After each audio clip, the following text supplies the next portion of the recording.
देखो आगे अब हम लोग को इम्पल्स समझना है कि इम्पल्स क्या होता है। ठीक है, न्यूटन का सेकंड लॉ हम लोग समझे थे, उसके बाद एनसीईआरटी का एग्जांपल नंबर 4.2 और 4.3 किए थे। ठीक है, उसका सॉल्यूशन कर लिए थे। अब हम लोग आगे बात करेंगे इम्पल्स या इम्पल्सिव फोर्स क्या होता है, इम्पल्स और इम्पल्सिव फोर्स क्या होता है। देखो जरा सा समझते हैं। जैसे इम्पल्सिव फोर्स क्या हुआ, किसी भी ऑब्जेक्ट के ऊपर अगर बहुत ही थोड़े समय के लिए कोई एक जर्क जैसा ऐसे कुछ फोर्स लगे और उसका क्या हो जाए, मोमेंटम को वो चेंज कर दे थोड़ी देर के लिए, तो वही जो फोर्स है बहुत ही छोटे टाइम के लिए जो लगता है वही फोर्स हमारा इम्पल्सिव फोर्स कहलाता है।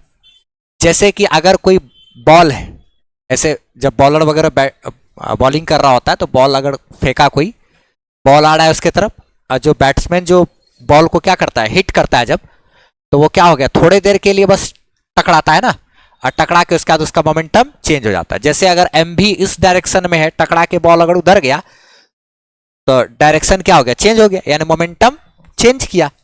तो मोमेंटम को चेंज करता है कौन, इम्पल्सिव फोर्स। तो इम्पल्सिव फोर्स एक ऐसा फोर्स है जो बहुत ही कम समय के लिए, थोड़े से समय के लिए किसी ऑब्जेक्ट के ऊपर लगेगा और लग करके उस ऑब्जेक्ट का जो मोमेंटम है उसको चेंज कर देगा। जैसे मास उसका तो नहीं बदल सकता, उसका वेलोसिटी में कोई बदलाव करेगा। अगर बॉल इधर आ रहा है, mass into velocity, north direction की तरफ टकराया, अब वापस उसको साउथ डायरेक्शन में भेज दिया, तो मोमेंटम पहले एम भी इधर था तो अब एम भी किधर हो गया, उल्टा डायरेक्शन में। यानी एम भी इधर पॉजिटिव में था तो उसका डायरेक्शन माइनस में कर दिया, यानी उल्टा कर दिया। तो एक ऐसा फोर्स जो बहुत ही थोड़े से समय के लिए किसी ऑब्जेक्ट पे लगे और लग करके उसके मोमेंटम को बदल दे, उस फोर्स को कहते हैं क्या, इंपल्सिव फोर्स। ठीक है, जो इंपल्स देता है इसमें। और जो मोमेंटम में जो चेंज आता है ना जितना, उसी चेंज इन मोमेंटम को हम लोग इंपल्स कहते हैं। मोमेंटम में जो चेंज आता है, संवेग में जो चेंज आया, जैसे एम भी से आया और टकरा के एम भी डैश से चला गया, वेलोसिटी बदल गया, तो मोमेंटम में जितना चेंज आएगा दोनों को घटाएंगे, final minus initial, change in momentum को ही कहते हैं क्या, इंपल्स। चेंज इन मोमेंटम हमारा इंपल्स कहलाता है, और मोमेंटम को बदलने वाला फोर्स इंपल्सिव फोर्स। क्या, मोमेंटम में जितना बदलाव आएगा वो इंपल्स। अच्छा, यही लिखे हैं, it is a large force, बहुत ही तगड़ा फोर्स होता है, acting on a body for very short period of time to change momentum of the body is called impulsive force.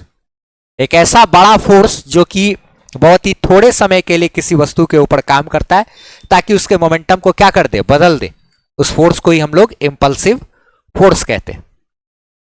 और the product of impulsive force and time interval is called impulse. मतलब जो force लगा अगुना जितना देर के लिए लगा, दोनों को मल्टीप्लाई करेंगे तो हमको क्या मिलेगा, इंपल्सिव फोर्स।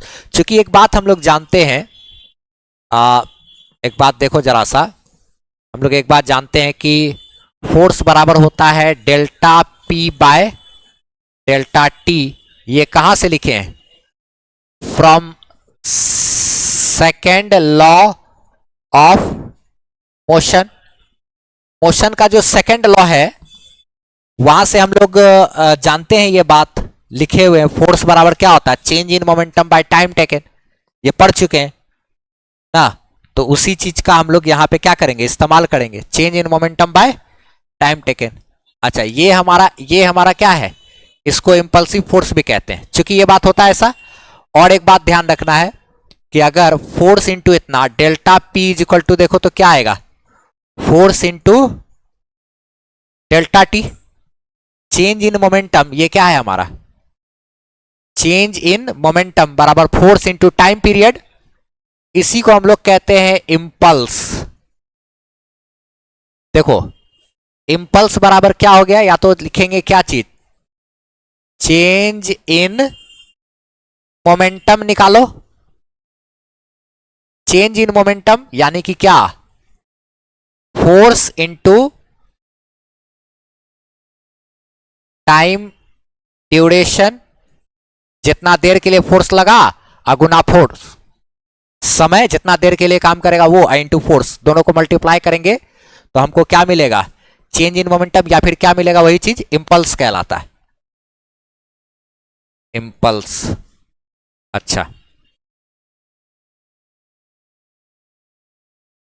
तो इंपल्स जो होता है वो कम हो जाए या ज्यादा हो जाए, तो देखो इंपल्स किस पे डिपेंड कर रहा है, फोर्स पे। इंपल्स किस पे डिपेंड करेगा, फोर्स। अच्छा ठीक है, ये चीज फोर्स पे डिपेंड करता है। चेंज इन मोमेंटम अगर कांस्टेंट है तो देखो यहां पे फोर्स और टाइम में, टाइम ड्यूरेशन अगर बढ़ाएंगे तो फोर्स घटेगा।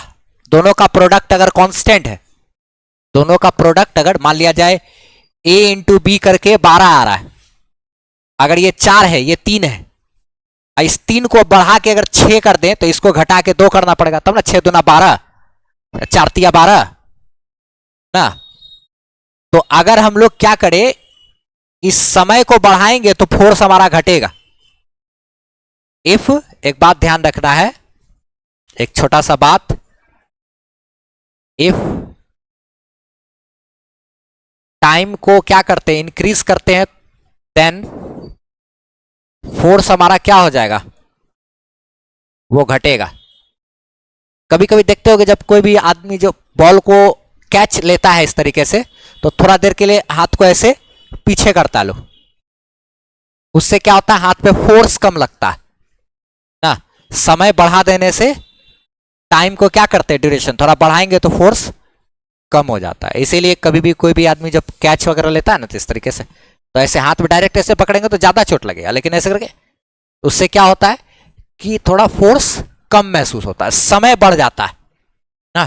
टाइम ड्यूरेशन बढ़ जाने के कारण फोर्स हमारा कम हो जाता है ना। तो टाइम बढ़ाते हैं तो उससे ये हमारा फोर्स कम होगा, फोर्स कम होगा तो थोड़ा सा हाथ पे चोट कम लगता है, यही चीज का बात हो जाता है। ये सब तो लिखना है, इसी पे आधारित एक क्वेश्चन है हमारा एनसीईआरटी का, ठीक है, उसको कर लेते हैं क्या। नया वाला एनसीईआरटी का example number, new NCERT example number 4.4।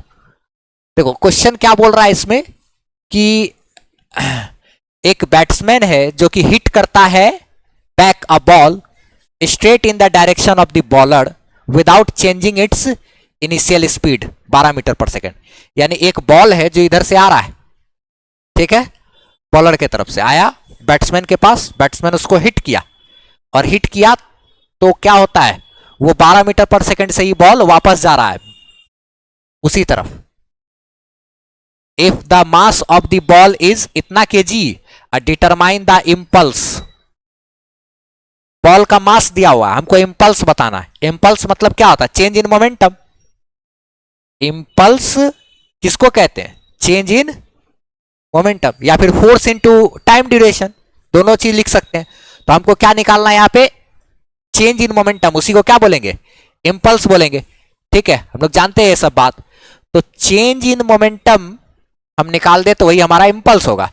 यहां पे बोला क्या है कि a batsman hits the back a ball straight in the direction of the bowler, bowler की डायरेक्शन में वापस सीधा उसको, यानी जैसे आया सीधा उसी डायरेक्शन में वापस गया।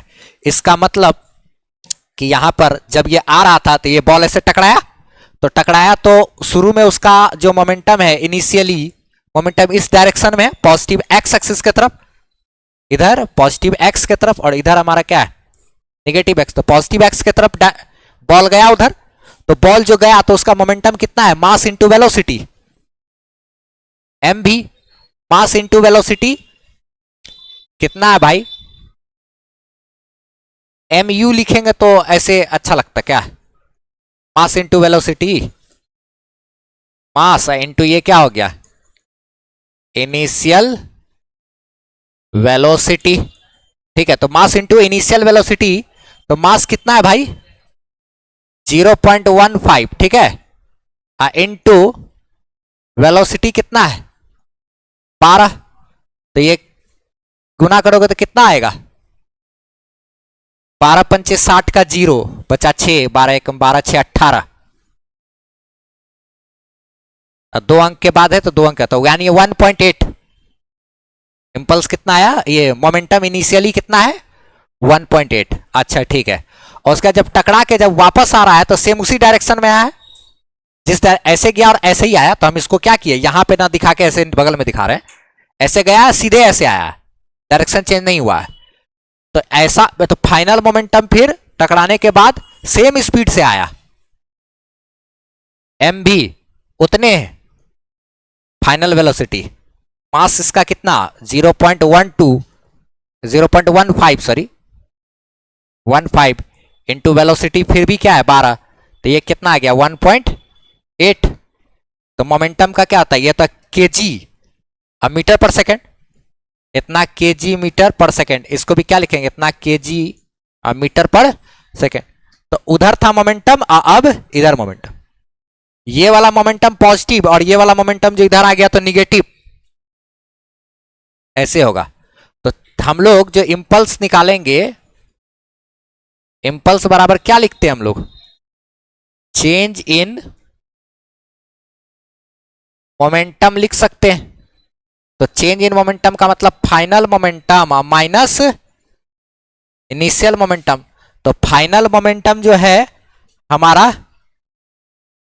1.8, तो 1.8 हमारा ये क्या माइनस में 1.8 लेंगे, इधर को हम लोग ऐसे ले लिए एक्स एक्सिस, अच्छा ठीक है। उसके बाद घटाएंगे इनिशियल मोमेंटम, ये वाला, ये निगेटिव क्यों लिए, क्योंकि डायरेक्शन इधर बता रहा है निगेटिव एक्स एक्सिस, और उधर वाला को पॉजिटिव, ये क्या है 1.8। तो ये हमारा माइनस माइनस ऐड होके कितना हो जाएगा 18 दूना 36, 3.6 माइनस में इंपल्स इतना आया। ठीक है, ये बता रहा है कि जो फोर्स लगा ना हमारा इंपल्सिव फोर्स, वो हमारा निगेटिव एक्स एक्सिस की तरफ लग रहा है, वो यही सिर्फ बता रहा है। लेकिन हम लोग इंपल्स का जो मैग्नीट्यूड लिखेंगे, मान जो लिखेंगे, तो वैल्यू लिखेंगे तो वो हमारा 3.6 होगा सिर्फ ना, वैल्यू या फिर मैग्नीट्यूड, मैग्नीट्यूड ऑफ इंपल्स अगर बात करें तो वो हमारा सिर्फ 3.6 हो जाएगा। Newton second, force into time है ना, तो ये हमारा क्या न्यूटन सेकेंड ऐसे लिख सकते हैं, न्यूटन सेकेंड। यहां पे ये भी हम लोग क्या, या तो केजी मीटर पर सेकेंड भी कर सकते हैं, चेंज इन मोमेंटम है तो वो भी लिख सकते हैं, ऐसे भी लिख सकते हैं, इसको जो चाहे वैसे हम लोग। तो ये हमारा 4.4 हो गया, यहां से 4.4। उसके बाद आगे हम लोग बात करेंगे क्या, हाँ Newton's third law of motion. ठीक है, तो न्यूटन का जो तीसरा नियम है वो क्या कहता है कि वही, अगर हम लोग किसी भी ऑब्जेक्ट के ऊपर फोर्स लगाते हैं, जितना लगाएंगे फोर्स वो भी हमारे ऊपर उतना ही फोर्स लगाएगा, सिंपल बात ना। यही है क्या न्यूटन का third law, every action has equal and opposite reaction, एकदम नॉर्मल बात। प्रत्येक क्रिया की विपरीत प्रतिक्रिया होती है, हिंदी में। चलो देखो बात करते हैं, जैसे कि अगर मान लिया जाए हम लोग क्या करते हैं, एग्जाम्पल के लिए, अगर जैसे कोई एक टेबल है ये, ठीक है, ठीक, तो टेबल पर क्या होगा कि अगर मान लिया जाए यहां पे कोई बॉक्स रखा हुआ है ऐसे, ठीक है, तो ये बॉक्स भी रखा हुआ है, तो इसमें क्या होगा जरा देखो तो, ये इसके ऊपर नीचे की तरफ एक फोर्स लगेगा क्या mg, अगर इसका m बराबर इसका क्या हो गया मास, अगर कोई ऑब्जेक्ट है कोई वस्तु है उसका वजन क्या है m, तो नीचे की तरफ ग्रेविटेशनल फोर्स जो लगता है गुरुत्वाकर्षण के कारण वो mg लगता है, mass into acceleration due to gravity. तो ये mg नीचे की तरफ लगेगा, ये क्या करेगा टेबल को दबाएगा, तो टेबल भी वापस इसको ऊपर की तरफ फोर्स लगाएगा, और वो भी फोर्स का मान कितना होगा mg। ठीक है, तो ये इसको दबाएगा फोर्स लगाएगा, तो ये भी इसके ऊपर वापस फोर्स लगाएगा, और दोनों फोर्स क्या होगा बराबर होगा, दोनों फोर्स क्या होगा बराबर होगा। तो ये mg से इसको दबाएगा तो इसके ऊपर भी mg वापस ऊपर में फोर्स लगेगा ना। तो जितना भी फोर्स अगर कोई लगा रहा होता है तो वो सेम अमाउंट ऑफ फोर्स लगता है। अच्छा, जैसे कि अगर मान लिया जाए, यहां पे देखते हैं, जैसे अगर मान लिया जाए यहां पर एक और एग्जांपल देखते हैं, जैसे अगर ये वॉल है, ठीक है, अब वॉल के ऊपर अगर इधर से कोई ऐसे करके फोर्स लगाएगा, ठीक है, F बराबर क्या एम ए उधर फोर्स लगेगा, तो हम लोग इधर से फोर्स लगाएंगे तो वॉल भी इसके ऊपर क्या करेगा, फोर्स लगाए। मान ले किसी भी चीज से हम ऐसे करके दबाए तो वापस से वॉल भी एक रिटर्निंग फोर्स लगाएगा ना, तो वो रिएक्शन का जो फोर्स होगा, फोर्स ऑफ रिएक्शन, अगर फोर्स ऑफ एक्शन बराबर क्या है, F बराबर एम ए है, तो जो हमारा फोर्स ऑफ रिएक्शन यहां पर होगा वो क्या होगा, F बराबर माइनस एम ए। डायरेक्शन क्या हो जाएगा उसका, उल्टा ना। अगर हम इधर फोर्स लगा रहे हैं तो रिएक्शन का जो फोर्स लगेगा वो उल्टा डायरेक्शन में लगेगा, लेकिन सेम अमाउंट में लगेगा। ये हमको निगेटिव साइन क्या बता रहा है, इंडिकेट्स क्या, ऑपोजिट डायरेक्शन ना। हम लोग अगर ऐसे फोर्स लगाएंगे तो क्या होगा, उधर से भी रिटर्न उसी डायरेक्शन में फोर्स लगेगा, उल्टा डायरेक्शन में लगेगा, सेम अमाउंट में लगेगा लेकिन उल्टा डायरेक्शन में लगेगा, है ना। अच्छा, तो न्यूटन का तीसरा नियम यही कहता है कि एक ऑब्जेक्ट दूसरे ऑब्जेक्ट के ऊपर जितना फोर्स लगाएगा, दूसरा ऑब्जेक्ट भी उस ऑब्जेक्ट के ऊपर उतना ही वापस फोर्स लगाता है। ठीक है, सेम हम जितना फोर्स इस पे लगाएंगे उतना ही फोर्स वो भी वापस मेरे ऊपर लगाएगा, और दोनों फोर्स का डायरेक्शन उल्टा होगा, इसीलिए हम लोग माइनस साइन यहां पे डिनोट कर रहे हैं। ठीक है, वो बता रहा है कि दोनों फोर्स जो लगेगा, एक्शन और रिएक्शन का फोर्स सेम मैग्नीट्यूड का तो होता है लेकिन उल्टा डायरेक्शन में होता है। ठीक है, अब ये जो चीज पढ़े, अब थोड़ा सा हम लोग इसका यूज करते हैं। ये पढ़े हम लोग, फिर उसके बाद चेंज इन मोमेंटम पढ़े, इंपल्स पढ़े। ठीक है, अब हम लोग इन सब का इस्तेमाल करते हुए एक एनसीईआरटी का क्वेश्चन करते हैं। ठीक है, एनसीईआरटी का एग्जाम्पल नंबर 4.5। ठीक है, क्वेश्चन क्या बोल रहा है इसमें देखा जाए जरा सा, कि दो आइडेंटिकल कोई बॉल है, ठीक है, वो टकराता है जाकर के किसी दीवार से। तो जब टकराता है दीवार से विद द सेम स्पीड ना, एट डिफरेंट एंगल्स, एक बार यहां टकराता है, एक अलग टकराता है, दो अलग अलग दीवार है, सिचुएशन नंबर ए में और सिचुएशन नंबर बी में। एक बार क्या होता है, सीधा एकदम परपेंडिकुलर आकर के गिरता है, टकराता है, टकरा के सीधा वापस हो जाता है। और दूसरा सिचुएशन जो है उसमें क्या हो रहा है कि दीवार में किसी 30 डिग्री एंगल पर, परपेंडिकुलर से 30 डिग्री एंगल पर टकराता है और इधर चला जाता है और रिफ्लेक्ट हो जाता है। इसका स्पीड में परिवर्तन नहीं हुआ, यानी कि ये यू स्पीड से आया, टकरा के यू स्पीड से वापस गया, यहां भी टकराया यू स्पीड से, वापस भी टकरा के यू स्पीड से गया, as shown in the figure 4.6 में जो दिखाया हुआ है। तो क्वेश्चन क्या बोल रहा है कि व्हाट इज क्या, the direction of the force on the wall due to each ball. दोनों सिचुएशन में वॉल के द्वारा जो बॉल के ऊपर फोर्स लगाया जा रहा है वो किस डायरेक्शन में लगाया जा रहा है। यहां पर जब बॉल को ऐसे फेंके, ये हमारा क्या है, यहां पे ऐसे करके ये बॉल है, और यहां पर ये हमारा क्या है, ऐसे बॉल है, टकरा के ऐसे करके बॉल गया, टकराया, चला गया, यहां पे सीधा मारे, टकरा के आ गया। अब ध्यान देना है, क्या सवाल पूछा कि दोनों सिचुएशन में बताइए, एक नंबर में सवाल ये पूछा है कि दोनों सिचुएशन में ये बताइए कि जो फोर्स लगा रहा है दीवार, the direction of the force on the क्या, on the wall due to each ball, या बॉल के द्वारा जो फोर्स लगा दीवार के ऊपर, बॉल के द्वारा जो दीवार के ऊपर फोर्स लग रहा है वो किस दिशा में लग रहा है। ठीक है, उसका डायरेक्शन बताइए। ठीक है, चलो देखो ध्यान से हम लोग समझते हैं। अगर यहां पर देखेंगे तो ये बॉल तो सीधा ऐसे दीवार पे मारा टक्कर, तो जब सीधा ऐसे दीवार पे टक्कर मारा तो एकदम परपेंडिकुलर, क्या इसी डायरेक्शन में लगा है फोर्स ना, the direction of the force on the wall due to each ball, यहां टकराया तो एकदम सीधा परपेंडिकुलर टू दी वॉल। ऐसा कह सकते हैं कि क्या वॉल के ऊपर जो फोर्स लगा वो एक्स एक्सिस में लगा, एक्स एक्सिस की तरफ, एक्स एक्सिस की तरफ, वॉल के ऊपर एक्स इसमें। चलो ठीक है, तो यानी कि ए नंबर में जो हमारा उसका आंसर होगा, उसका जो पहला है, जो पहला वाला का बात करें अगर, तो उसका ए नंबर में क्या होगा, सीधा ये जो क्या हो रहा है हमारा फोर्स अलोंग एक्स एक्सिस लग रहा है ना, ये एक्स एक्सिस में ना फोर्स लगाया। अच्छा ठीक है, और बी नंबर की अगर बात करें, अब यानी कि जो फोर्स लगेगा वो किस डायरेक्शन में लगेगा, है ना, बॉल किस डायरेक्शन में दीवार पे टक्कर मार रहा है। अगर एक नजर में देखें हम लोग तो ऐसा कहेंगे कि बॉल आया ऐसे टक्कर मारा दीवार के साथ, कितना एंगल पे टक्कर मार रहा है? 30 डिग्री पे टक्कर मारा। यानी कि जो दीवार को फोर्स महसूस होगा वो क्या होगा? किसी एंगल पे महसूस होगा। ऐसा आंसर करेंगे अगर एक नजर में देखें तो क्या। लेकिन ये हमारा सही आंसर नहीं है। यहां पर भी जो बॉल है वो एक्स एक्सिस में ही धक्का मार रहा है दीवार के ऊपर। कैसे, उस पर भी बात करते हैं जरा सा।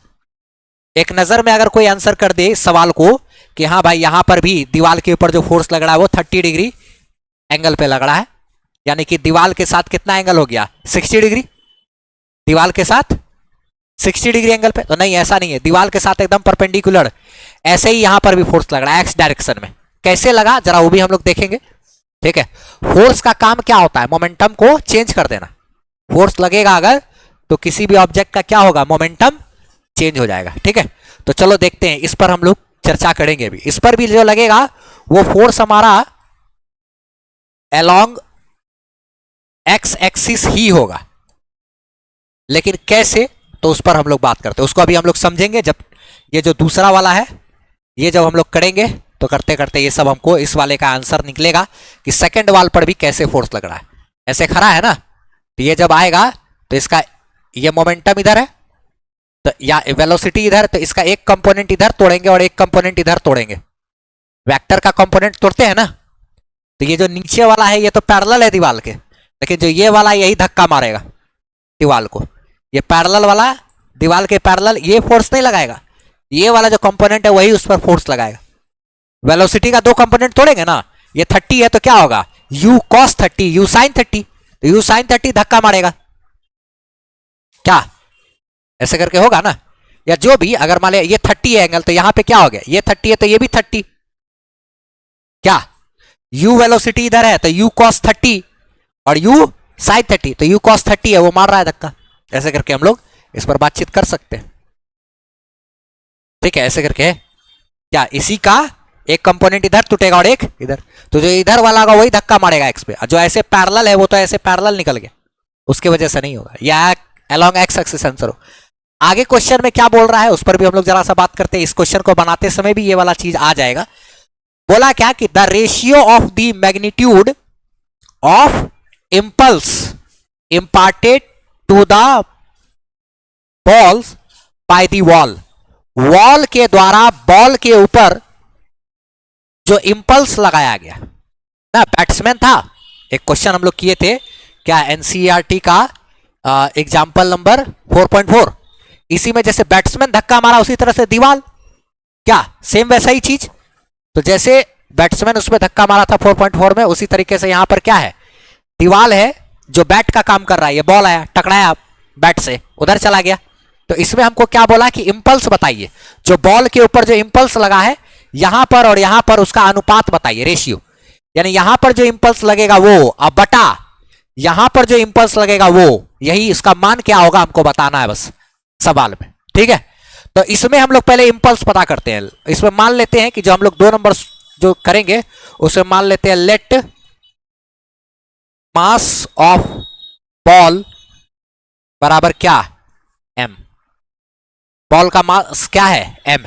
ठीक है, अब इसी में देखो तो इसमें तो सिर्फ x एक्सिस में काम हो रहा है ना, y एक्सिस में तो कुछ नहीं है। y एक्सिस में मोमेंटम नहीं है ना, y एक्सिस में मोमेंटम का कोई चेंज वेंज नहीं होगा। इसमें सिर्फ मोमेंटम किधर बदल रहा है? x एक्सिस में। तो अभी जाते समय मोमेंटम क्या है इसका? इनिशियल जो मोमेंटम होगा वो क्या है? mu, टकरा गया किधर? पॉजिटिव एक्स एक्सिस की तरफ। और फाइनल मोमेंटम इसका कितना होगा बताओ तो? देखो तो टकरा के जब आया तो कितना से आया? mu से ही आया। टकरा के कितना से आया? mu से ही आया, लेकिन डायरेक्शन इस बार निगेटिव एक्स एक्सिस है। तो अब जो मोमेंटम हुआ माइनस mu, चेंज हुआ ना। अच्छा ठीक है, तो इस वाले केस में ए नंबर के केस में क्या हो रहा है इसमें कि जो चेंज इन इंपल्स क्या होता है? जो इंपल्स है ए नंबर में इंपल्स, वो हमारा तो चेंज इन मोमेंटम को कहते हैं। किसको कहते हैं? चेंज इन मोमेंटम, इसी को तो कहते हैं क्या? इंपल्स। तो जरा सा ए नंबर में देखो ए नंबर में हमारा जो इंपल्स आएगा वो क्या होगा, final momentum minus initial momentum. तो फाइनल मोमेंटम तो क्या है, माइनस एम यू, उसमें से घटा देंगे क्या, इनिशियल मोमेंटम, यानी कि माइनस एम यू में से घटाएंगे क्या, फाइनल मोमेंटम में से इनिशियल मोमेंटम। ये फाइनल में से क्या किए, इनिशियल वाला को घटा दिए, तो चेंज इन मोमेंटम कितना आया, -2 mu। तो यानी कि ए नंबर सिचुएशन में जो इंपल्स आया वो -2 mu है। ये हमारा ए नंबर में आ गया। अच्छा, तो ये क्या है, इंपल्स, और कौन सा ए वाला नंबर, ए वाले में जो इंपल्स आया है वो, इसको इक्वेशन, तो इंपल्स हमारा किस में, सिचुएशन ए में, ऐसा लिख सकते हैं, इंपल्स सिचुएशन ए में। नाउ इन कौन सा सिचुएशन बी सिचुएशन में अगर बात करेंगे तो वहां पर अगर हमको इंपल्स निकालना है, ठीक है, तो जरा सा देखो, ध्यान से देखो क्या होगा वहां पर क्या सिचुएशन हो रहा है। ये इस तरीके से वॉल है और ये तो ऐसे बीच में लाइन खींचे, यहां पर कितना एंगल पे आकर के टकराया, देखो तो इसका जो मोमेंटम है इनिशियली पी आई बराबर क्या है, एम यू मोमेंटम से ये आ रहा है ना बॉल, क्या, तो जब एम यू मोमेंटम से आया, ये एंगल क्या है इसका 30 डिग्री। तो इसका देखो तो इस तरफ इसका एक कंपोनेंट तोड़ेंगे और एक इस तरफ इसका कंपोनेंट तोड़ेंगे, ये 30 है तो ये भी क्या होगा 30, ये 30 है तो ये भी एंगल 30 हो गया। तो इसका मोमेंटम देखो तो इनिशियल मोमेंटम का एक्स कोऑर्डिनेट, इनिशियल मोमेंटम का क्या देख रहे हैं यहां पर, हाँ, ये हमारा इस तरफ हम लोग क्या लिखेंगे, जरा देखो इसको बढ़िया से,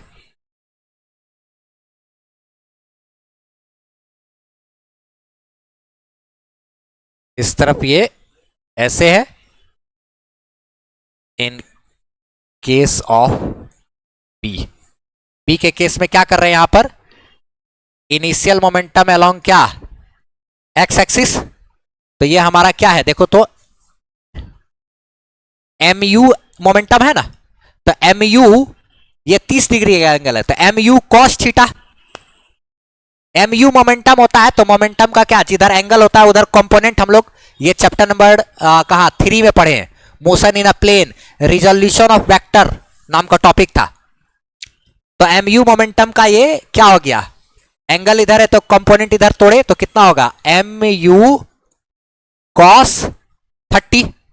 अच्छा, और नीचे की तरफ क्या है इसका, इनिशियल मोमेंटम का वाई कंपोनेंट, वो कितना होगा जरा सा, इसका देखो तो एम यू मोमेंटम है तो इधर कितना आया, एम यू साइन 30।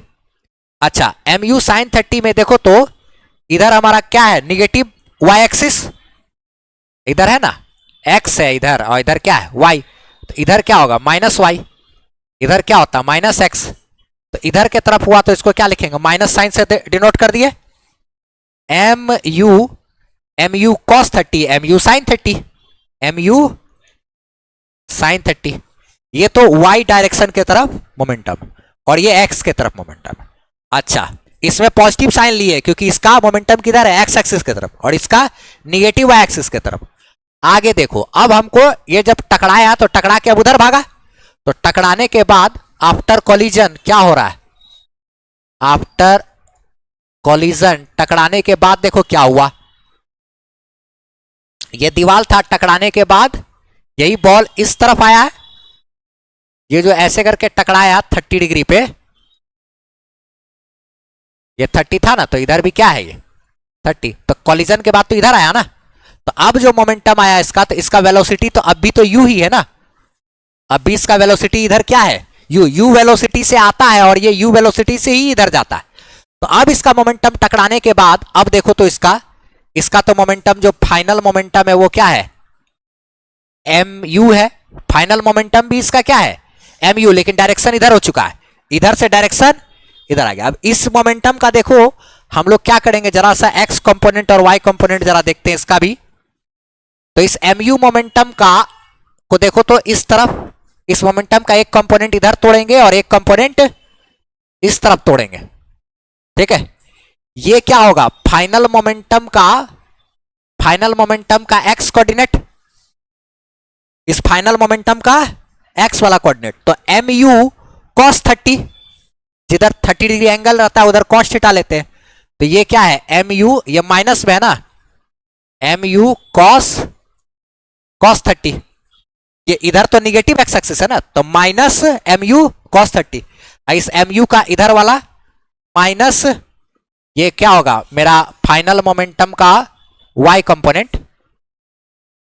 कंपोनेंट हमारा इधर एम यू कॉस 30, तो एम यू साइन 30, ये भी हमारा क्या निगेटिव में, क्योंकि इधर है एम यू साइन 30, ऐसे करके तोड़ेंगे, एम यू का component m u cos 30, m u sine 30। अब देखो इसमें जरा सा हम लोग अगर y एक्सिस की तरफ देखेंगे तो देखो, तो y एक्सिस की तरफ initial momentum minus m u sine 30 और फाइनल मोमेंटम भी minus m u sine 30। It means कि y एक्सिस के तरफ मोमेंटम चेंज नहीं कर रहा है, इसका मतलब y एक्सिस के अलोंग फोर्स नहीं लग रहा है ना, चूंकि मोमेंटम क्या लिखेंगे, momentum along y axis is not changing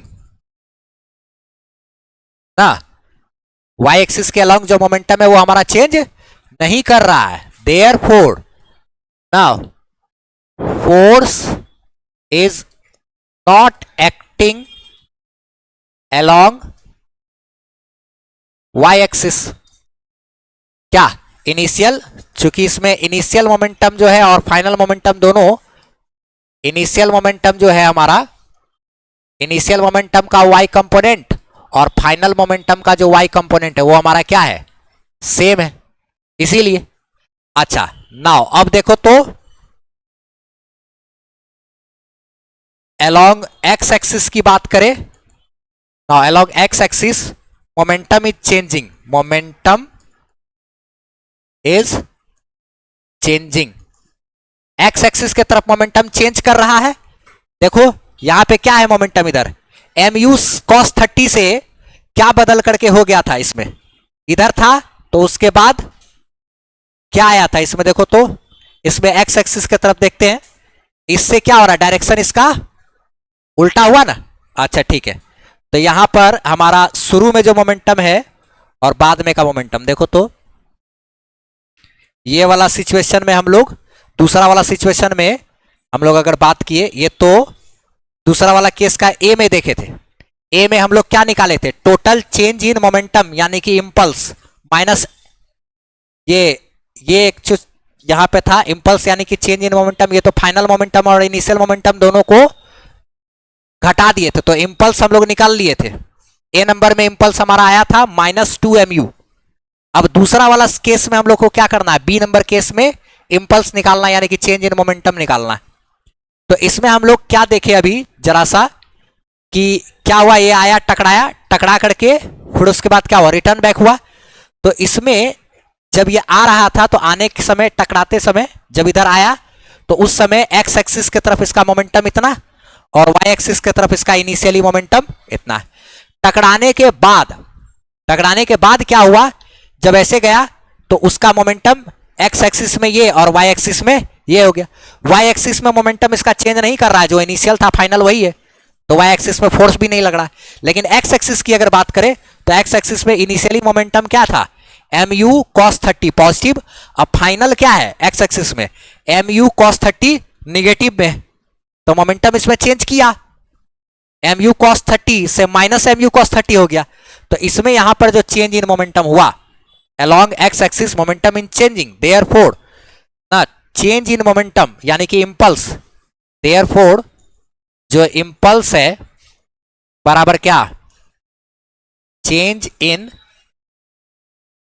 momentum जो हमारा काम करेगा along x एक्सिस वो कितना होगा, देखो तो जरा सा, फाइनल मोमेंटम x एक्सिस की तरफ minus initial momentum x axis की तरफ, तो फाइनल मोमेंटम x एक्सिस की तरफ कितना है, -mu cos 30 -mu cos 30 और उसमें से घटाना है इनिशियल मोमेंटम कितना है प्लस एम यू कॉस 30, तो ये हम लोग लिखेंगे प्लस में एम यू कॉस 30 और ये हमारा साइन के वजह से माइनस 2mu कॉस 30 हो जाए। तो ये हमारा इंपल्स आया कौन से केस में, बी नंबर वाले केस में, बी नंबर वाले। तो चूंकि फोर्स हमारा सिर्फ एक्स एक्सिस की तरफ लग रहा है इसलिए ये मोमेंटम एक्स एक्सिस में चेंज हो रहा है, इसलिए फोर्स जो हमारा वो सिर्फ एक्स एक्सिस में काम करेगा। इसीलिए हम लोग यहां पर शुरू में जब पहला का आंसर कर रहे थे तो बी नंबर वाले केस में भी क्या बताएंगे कि जो फोर्स है वो किधर है, अलोंग एक्स एक्सिस में, वाई में नहीं है, क्योंकि वाई में मोमेंटम चेंज ही नहीं हुआ, मोमेंटम सिर्फ किधर चेंज हुआ, एक्स में। तो इसको जरा सा अच्छा से लिख ले अगर हम लोग, तो यहां पर हम लोग एक समराइज कर लेते हैं कि जो इंपल्स आया है, इंपल्स आया है ए में, वो कितना आया है इंपल्स ए वाले में माइनस 2mu, और जो इंपल्स आया हमारा, इंपल्स का मतलब चेंज इन मोमेंटम, बी वाले में कितना आया माइनस mu cos 30, cos 30। जरा देखा जाए इंपल्स हमारा जो बी नंबर में आया वो कितना आया इंपल्स माइनस 2mu cos 30, और जो ए नंबर में जो हमारा इंपल्स आया था ये इसके वजह से दोनों घटाने की वजह से इंपल्स आया था माइनस 2mu, एक में माइनस 2mu और एक में माइनस 2mu cos 30।